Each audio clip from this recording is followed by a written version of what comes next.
The winter holidays are fast upon us, but so is the second wave of COVID. Even if you're having just a small gathering, there are still things that you can do to keep everyone safe. I'm Dr. Ty, and stay tuned for my 8 tips on COVID holiday safety.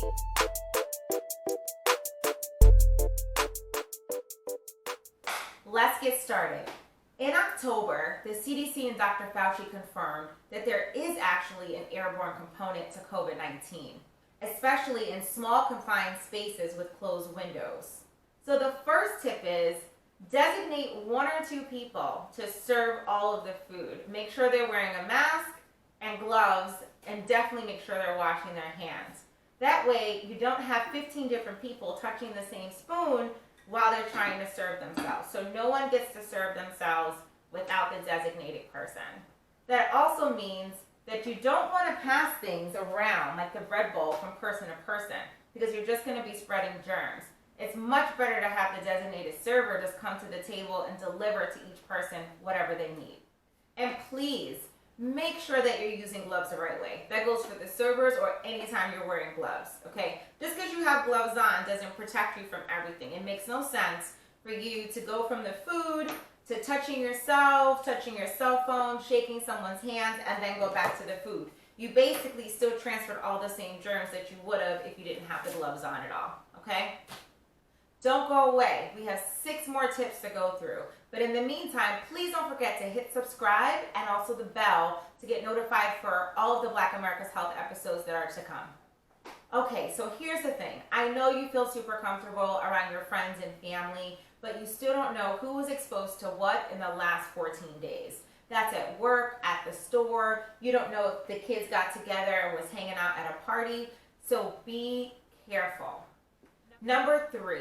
Again, I know it's your family, but please no eating behind anyone, no sharing any food or drink.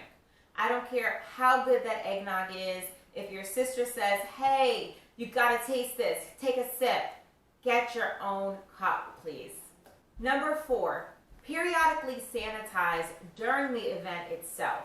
So wipe down surfaces that your guests are touching frequently, like remote controls, doorknobs, the bathroom, even their cell phones. And then it's also a good idea every 1 to 2 hours remind everybody to make sure they get a little hand sanitizer and wipe their hands off too. Okay. Number 5, consider individually wrapped items. You can see how trying to get 1 fork out of this cup might contaminate them all. Aim for ones that are sealed.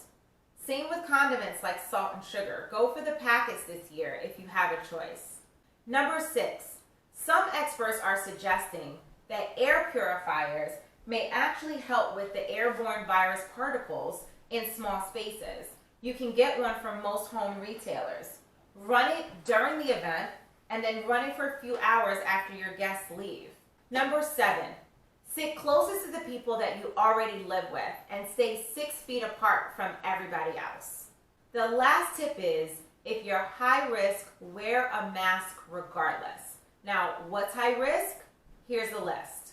If you have cancer, kidney disease, COPD, that's a lung condition, heart conditions, a weak immune system, transplant patients, obesity, so that's defined as a BMI greater than 30, pregnancy, sickle cell disease, smoking, and diabetes. I'll actually put a BMI calculator in the description under this video for you to punch in your height and weight and see what your BMI is. And anyone sick, please just stay home and call your family on Zoom. Masks are also helpful because it stops people from touching their faces. Remember, eyes, nose, and mouth is how this thing gets in. So if you're a person that typically rubs your nose as a nervous habit, the mask is going to keep you from touching something, getting germs on it, and then putting those germs into your nose. So it's not just about the airborne particles, it's also about covering 2/3 of the way that this virus gets in. Oh, kisses and hugs. Listen, I know it's hard. I'm a hugger and a kisser too. But if you absolutely cannot avoid hugging your loved ones this holiday season, make sure that you wear masks during the hug and the kiss, and make sure that you sanitize before you go in for it. I know all of this is a lot to think about, but let me know in the comments below which of these tips you think are doable for your next Thanksgiving or Christmas gathering.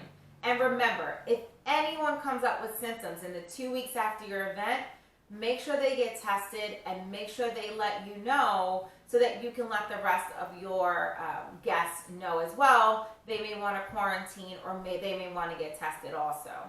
You can check out links to our COVID safety holiday essentials in the description below this video.